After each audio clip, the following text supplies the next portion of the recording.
ଶେଷ ବସନ୍ତର ଚିଠି। ଲେଖକ ଶ୍ରୀ ମନୋଜ ଦାସ। ଛୋଟ ସହରଟିର ଅପେକ୍ଷାକୃତ ଜନବିରଳ ପଶ୍ଚିମ ପ୍ରାନ୍ତରେ କେତୋଟି ଆଧୁନିକ ଧରଣର ଘର। ଆକାଶ ରଙ୍ଗର, ବିସ୍କୁଟ ରଙ୍ଗର, କଦବା ସବୁଜ ଅଙ୍ଗୁର ଭଳି ଟହଟହ ସ୍ୱଚ୍ଛ ଓ ଲୋଭନୀୟ।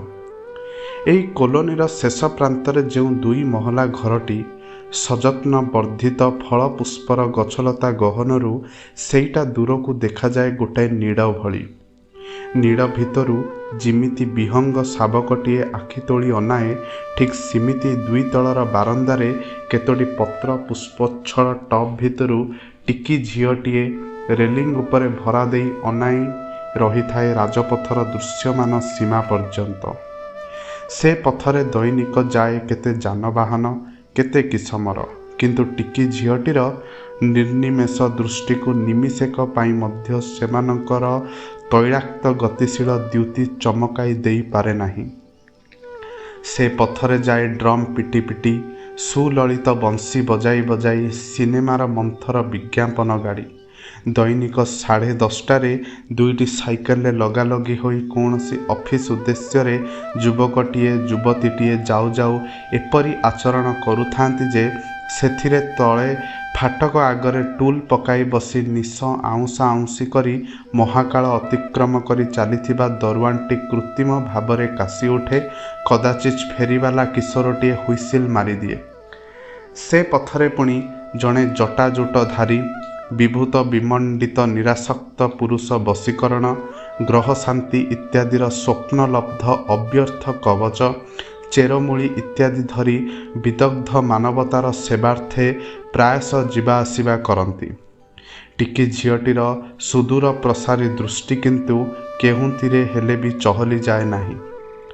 ପଥର ବିପରୀତ ଦିଗରେ ଅଦୂରର ଯେଉଁ କ୍ଷୁଦ୍ର ହୋଟେଲର 2 ମହଲାରେ ଏକମାତ୍ର କୋଠରୀଟି ଭଡ଼ା ନେଇ ମୁଁ ରହିଥାଏ, ସେଠାରୁ ସେଇ ଟିକି ଝିଅଟିକୁ ଦୀର୍ଘ ସମୟ ଧରି ଅବଲୋକନ କରିବାଟା ମୋର ନିଃସଙ୍ଗ ଜୀବନର ଏକ ପ୍ରୀତିକର ଅଭ୍ୟାସରେ ପରିଣତ ହୋଇଯାଇଥିଲା।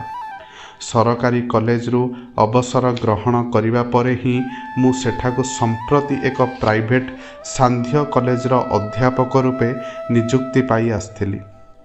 ଲ୍ୟାଙ୍ଗଲ୍ୟାଣ୍ଡଠୁ ଏଲିୟଟ୍ ପର୍ଯ୍ୟନ୍ତ ବହୁ ପ୍ରସ୍ତୁତି ଜୀବନବ୍ୟାପୀ କରିଛି। ଅତଏବ ମଧ୍ୟେ ମଧ୍ୟେ ପିଲାଙ୍କର ଖାତା ସଂଶୋଧନ କରିବା ଛଡ଼ା ଏଣିକ ପଢ଼ାପଢ଼ି କରିବାର ବା ଆଉ କିଛି କରିବାର ପ୍ରବୃତ୍ତି ନଥିଲା। ଦିବସ ବ୍ୟାପୀ ଅନେକ ଅଳସ ମୁହୂର୍ତ୍ତ ଧରି ମୁଁ ମୋ କୋଠରୀର ବାତାୟନ ଭିତରୁ ଝିଅଟିକୁ ଅନାଇ ରହୁଥିଲି। ମଧ୍ୟେ ମଧ୍ୟେ ପରିବାରର ପରିଚାରିକା ଭଳି ବୋଧ ହେଉଥିବା ଜଣେ ମହିଳା ଆସି ତାଙ୍କୁ ସେ ସସ୍ନେହେ ଭିତରକୁ ଡାକି ନେଉଥିଲେ।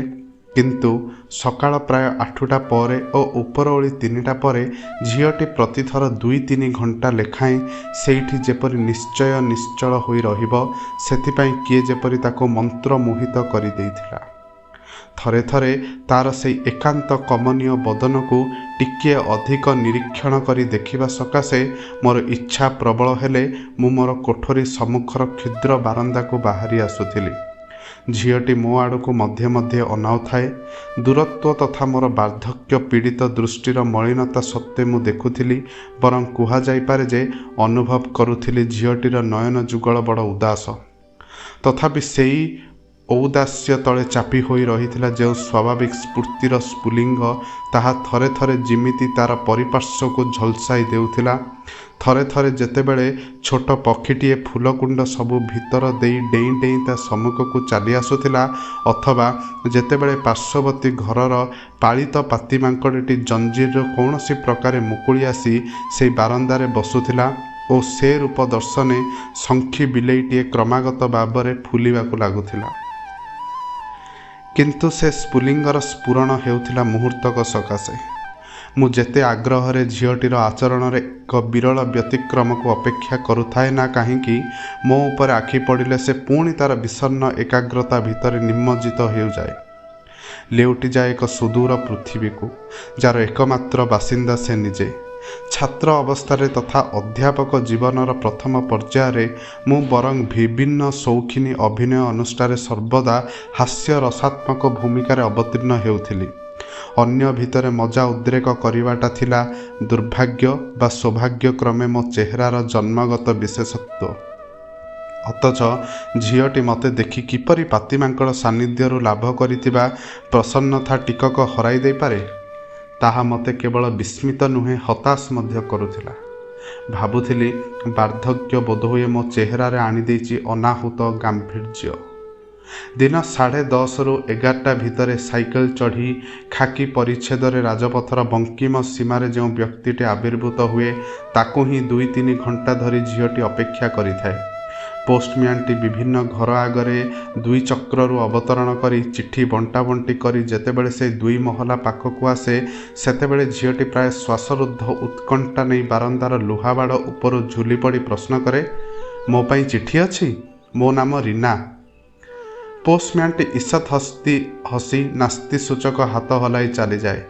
ତାପରେ ଯେଉଁ ଦୀର୍ଘ ନିଶ୍ୱାସ ଛାଡ଼ି ଝିଅଟି ତାର ଗତିପଥକୁ କେଇ ମୁହୂର୍ତ୍ତ ଅନାଇ ରହି ଘର ଭିତରକୁ ଧୀରେ ଧୀରେ ଅପସରି ଯାଏ, ସେ ଦୃଶ୍ୟ ମୋତେ ବି କିମିତି ଉଦାସ କରିଦିଏ। ଯଦିଓ ଟିକି ଝିଅଟି କାହାଠୁ ଚିଠିର ଅପେକ୍ଷା କରି ରହିଛି, ସେ ବିଷୟରେ ମୁଁ କିଛି ହିଁ ଜାଣେ ନା। ସେ ଭିତରକୁ ଚାଲିଯିବାକୁ ଉଦ୍ୟତ ହେଲେ ମୁଁ ବି ମୋ କୋଠରୀ ଭିତରକୁ ଚାଲି ଆସୁଥିଲି। ଉତ୍କଣ୍ଠିତ ପ୍ରତୀକ୍ଷା ଓ ଅବଶେଷରେ ହତାଶ। ଦୀର୍ଘ ନିଶ୍ୱାସର ଏଇ ଏକ ହିଁ ଦୃଶ୍ୟ ପୁନରାୟ ଅପରାହ୍ନରେ ଦେଖିବାକୁ ପଡ଼ୁଥିଲା। ପ୍ରାୟ 3ଟା ବେଳଠୁ ଝିଅଟି ଆସି ଛିଡ଼ା ହୋଇ ରହୁଥିଲା। 4:30ଟା ବେଳକୁ ପୋଷ୍ଟମ୍ୟାନ୍ ସେ ଅଞ୍ଚଳ ପରିକ୍ରମା ଶେଷ କରି ଚାଲିଯିବା ପରେ ସେ ଘର ଭିତରକୁ ପଶି ଯାଉଥିଲା। ଆଉ ମୁଁ ବି ଚାଲି ଆସୁଥିଲି। ହଁ, ବାରନ୍ଦାରେ ଦୀର୍ଘ ସମୟ ଛିଡ଼ା ହୋଇ ରାଜପଥକୁ ଅନାଇବା ମୋର ବି କ୍ରମେ ଏକ ନିୟମିତ ଅଭ୍ୟାସରେ ପରିଣତ ହୋଇଯାଇଥିଲା। କହିବା ବାହୁଲ୍ୟ, ଚିଠି ପାଇଁ ମୋର ଅପେକ୍ଷା ନଥିଲା। ସେ ସବୁ ଆସୁଥିଲା କଲେଜ ଠିକଣାରେ।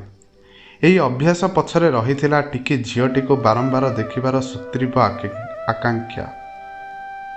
ଝିଅଟି ମଧ୍ୟ କ୍ରମେ ଅଧିକରୁ ଅଧିକ ସମୟ ମୋ ଆଡ଼କୁ ଅନାଇ ରହିବାରେ ଅଭ୍ୟସ୍ତ ହୋଇପଡ଼ିଥିଲା। ଥରେ ଥରେ ମନେ ହେଉଥିଲା ଯେମିତି ସେ ମୋତେ କିଛି ପଚାରିବାକୁ ଚାହେଁ, ଅଥଚ ତାର ସହଜାତ ସମ୍ଭ୍ରମ ବୋଧ ତାକୁ ବାଧା ଦେଉଛି। ସେ ଯାହା ହେଉ, କ୍ରମେ ବୟସ ଓ ଅପରିଚୟର ସମସ୍ତ ବ୍ୟବଧାନ ସତ୍ତ୍ୱେ ଆମେ ଦୁହେଁ ପରସ୍ପର ଘନିଷ୍ଠ ହୋଇଥିଲୁ ବୋଲି ମୋର ହୃଦବୋଧ ହେଉଥିଲା। ଆମ ଭିତରେ ଯେମିତି ଗଢ଼ି ଉଠୁଥିଲା ଏକ ନିର୍ବାକ୍ ମମତା ଓ ସହାନୁଭୂତିର ବନ୍ଧନ। ବେଶ କିଛିଦିନ ଏହିପରି ଗଡ଼ି ଚାଲିଯିବା ଉତ୍ତାରୁ ଦିନକର ନିସ୍ତବ୍ଧ ଅପରାହ୍ନରେ ମୋର କୋଠରୀର ଦ୍ୱାର ସେପଟେ ଜଣେ କେହି ମୃଦୁ ସଂକେତ ଦେବାରୁ ମୁଁ କବାଟ ଖୋଲିଦେଇ ଦେଖେ ତ ସେହି ସମ୍ମୁଖସ୍ଥ 2ତଳ ହର୍ମ୍ୟର ଅତିକାୟ ଦରୱାନଟି ସସଙ୍କୋଚେ ଦଣ୍ଡାୟମାନ। ତା ମୁହଁରେ ସପ୍ରତିଭ ସ୍ମିତ ହସ ଦେଖି ମୁଁ ଅନୁଭବ କଲି ଲୋକଟିର ହିଂସ୍ର ଦର୍ଶନ ନିଶ ହଳକ ହିଁ ତାର ସମୁଦାୟ ଚରିତ୍ର ନୁହେଁ। ମୁଁ ତାକୁ ଭିତରକୁ ଡାକିନେଲି। ସେ ମୋ ହାତକୁ ଖଣ୍ଡିଏ ଲଫାପା ବଢ଼ାଇ ଦେଲା। ତହିଁ ଉପରେ ଠିକଣା ଥିଲା ରୀନା କେୟାର ଅଫ୍ ଇତ୍ୟାଦି। ମୁଁ ଜିଜ୍ଞାସୁ ନୟନରେ ଦରୱାନ ଆଡ଼କୁ ଅନାଇଲେ ସୁଦ୍ଧା ନୀରବ ସ୍ମିତହସ ବ୍ୟତିରେକ ଆଉ କିଛି ସାହାଯ୍ୟ ତାଠାରୁ ଆପାତତଃ ପାଇଲି ନାହିଁ। ଲଫାପାଟି ଖୋଲା ଥିଲା। ତହିଁ ମଧ୍ୟରୁ ନୀଳ ରଙ୍ଗର କାଗଜଟି ବାହାର କରି ଅଗତ୍ୟା ପଢ଼ିବାକୁ ଲାଗିଲି। ଛୋଟ ଚିଠିଟିଏ ଲେଖା ହୋଇଛି ଦୂରାନ୍ତର ଏକ ହସ୍ପିଟାଲରୁ। ବୁଝିଲି ରୀନା ନିକଟକୁ ପ୍ରବାସରୁ ତାର ଜନନୀ ଲେଖିଛନ୍ତି, ରୀନା, ତୁ ଯଦି ମୋର ଏ ଚିଠି ଖଣ୍ଡିକ ପଢ଼ିପାରିବୁ, ତେବେ ମୋର ଲେଖି ଶିଖିଥିବା ସାର୍ଥକ ହେବ ବୋଲି ଜାଣିବି। ତୁ ମୋ ପାଇଁ କେତେ ମନ ଖରାପ କରିଥିବୁ। ଏଠାରେ ମୋତେ ଆଉ ବେଶୀ ଦିନ ରହିବାକୁ ପଡ଼ିବ ନାହିଁ ବୋଲି ଡାକ୍ତରମାନେ କହୁଛନ୍ତି। ତେବେ ଯେତିକି ଦିନ ରହିବି, ତୁ ସୁନା ପିଲାଟି, ମୋତେ ମୋଟେ ଝୁରି ହେବ ନାହିଁ। ତୁ ଫୁଲ ତୋଳିବାକୁ କେତେ ଭଲ ପାଉ। ତୁ ଫୁଲକୁ ଭଲ ପାଉ ବୋଲି ମୁଁ ଫୁଲକୁ ଭଲ ପାଉଥିଲି। ଏଠାରେ ମୋ ସେଜ କଡ଼ରେ ଝରକା ସେପଟେ ସୁନ୍ଦର ବଗିଚାଟାଏ ଅଛି। ଆଜି ବଗିଚାଟି ଭାରି ଭଲ ଦେଖାଯାଉଛି। ବୋଧହୁଏ ବସନ୍ତ ଋତୁ ଆସିଗଲାଣି। ଆମ ବଗିଚାରେ କେତେ ଫୁଲ ଫୁଟୁଥିବ। ତୁ ଏଥର ଆୟା ସହିତ ଫୁଲ ତୋଳିବୁ। ଆଗାମୀ ବସନ୍ତ ବେଳକୁ ପୁଣି ମୁଁ କାଖରେ ଧରି ତତେ ବଗିଚା ଯାକ ବୁଲାଇବି।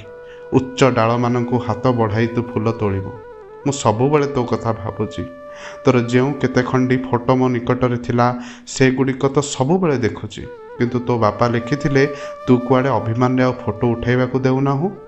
ସୁନା ପିଲାଟି, ତୋର ଆଉ କେତେ ଖଣ୍ଡେ ନୂଆ ଫଟୋ ଯେମିତି ମୁଁ ଅତି ଶୀଘ୍ର ପାଏ। ବଦଳରେ ମୁଁ ତୋ ପାଖକୁ ପ୍ରତି 7 ଦିନରେ ଖଣ୍ଡିଏ ଖଣ୍ଡିଏ ଚିଠି ଲେଖୁଥିବି। ଅଭିମାନ କରିବୁ ନାହିଁ। ଚିଠିଟିର ତାରିଖରୁ ବୁଝିଲି ତାହା ପ୍ରାୟ 3 ମାସ ତଳେ ଲେଖା ହୋଇଛି। ପ୍ରତିଶ୍ରୁତି ଅନୁସାରେ ଚିଠିର ପରିବର୍ତ୍ତୀ 11 ଖଣ୍ଡି ଚିଠିରୁ ଖଣ୍ଡିଏ ମଧ୍ୟ ଯେ ରୀନାର ହସ୍ତଗତ ହୋଇନାହିଁ ତାହାର ସାକ୍ଷୀ ମୁଁ ସ୍ୱୟଂ। ପଢ଼ିସାରି ଦାରୋଆନ ମୁହଁକୁ ଅନାଇଲି। ସେଇ ଦାନବ ଜାତୀୟ ମଣିଷଟିର ଆଖି ସେତେବେଳେ ଅଶ୍ରୁ ସଜ୍ଜଳ। ମୋର ବୁଝିବାକୁ ଅସୁବିଧା ହେଲା ନାହିଁ। ରୀନା ତାର ଜନନୀଠାରୁ ଆଉ କେବେ ବି ଚିଠି ପାଇବ ନାହିଁ। ଡାକ୍ତରମାନେ ଠିକ୍ କହିଥିଲେ। ରୀନାର ଜନନୀଙ୍କୁ ବେଶୀ ଦିନ ସେ ଆରୋଗ୍ୟ ନିକେତନରେ ରହିବାକୁ ପଡ଼ିନଥିଲା। ରୀନାର ପିତା ବିଭବଶାଳୀ ବ୍ୟବସାୟୀ, କିନ୍ତୁ ବିତ୍ତଲବ୍ଧ ସମସ୍ତ ଆୟୋଜନ ଚିଠି ପାଇଁ ରୀନାର ବ୍ୟାକୁଳ ପ୍ରତୀକ୍ଷାକୁ ପ୍ରତିହତ କରିପାରି ନାହିଁ। ସବୁ ବୁଝିଲି, କିନ୍ତୁ ବୁଝିପାରିଲେ ନାହିଁ ମୋ ପାଖକୁ ବା କାହିଁକି ସେ ଦରୁଆନଟି ଚିଠି ଖଣ୍ଡିକ ନେଇ ଆସିଛି, କିଏ ପଠାଇଛି। ପ୍ରକୃତିସ୍ଥ ହୋଇ ଦରୁଆନ ମୋତେ ବୁଝାଇଦେଲା। ରୀନା ସବୁଦିନେ ମୋତେ ମୋ ବସାର ବାରନ୍ଦାରେ ତାହାରି ଭଳି ପ୍ରତୀକ୍ଷାରତ ଥିବାର ଦେଖେ, ଏବଂ ଏ କଥା ମଧ୍ୟ ଦେଖେ ଯେ ମୋ ମା ପାଖରୁ ମୋ ନିକଟକୁ କେବେ ଚିଠି ଆସେ ନାହିଁ। ସେ ମୋ ପାଇଁ ବଡ଼ ଦୁଃଖ ପାଏ, କିନ୍ତୁ କ'ଣ ବା କରିବ। ଶେଷକୁ ତା ମା ପାଖରୁ ପାଇଥିବା ଏକମାତ୍ର ଚିଠିଟି ସେ ମୋତେ ଦେଇଦେବା ନିମନ୍ତେ ସିଦ୍ଧାନ୍ତ କରିଥିଲା। ଅର୍ଦ୍ଧ ଶତାବ୍ଦୀ ତଳେ ମୁଁ ମୋର ମାଆକୁ ହରାଇଥିଲି। ବୟସ ଓ ଅଭିଜ୍ଞତାର ପାଷାଣ ସ୍ତୂପ ଭିତରେ ପୋତି ହୋଇ ପଡ଼ିଥିବା ସେହି ବେଦନା ତଥା କୈଶୋର କାଳର କଳ୍ପନାରେ ସ୍ୱପ୍ନରେ ତାକୁ ଫେରି ପାଇବାର କେତେ କେତେ ବିଗତ କ୍ଷଣିକ ପୁଲକ, ସେ ସବୁର ସମନ୍ୱୟ ପ୍ରସୂତ ଏକ ଶିହରଣ ବିଦ୍ୟୁତ୍ ଭଳି ମୋ ଭିତରେ ଚମକିଗଲା। ଅଜ୍ଞାତ ସାରରେ ଚିତ୍କାର କରି ଉଠିଲି, ରୀନା, ଟିକି ମାଟି ମୋର। ଧନ୍ୟବାଦ।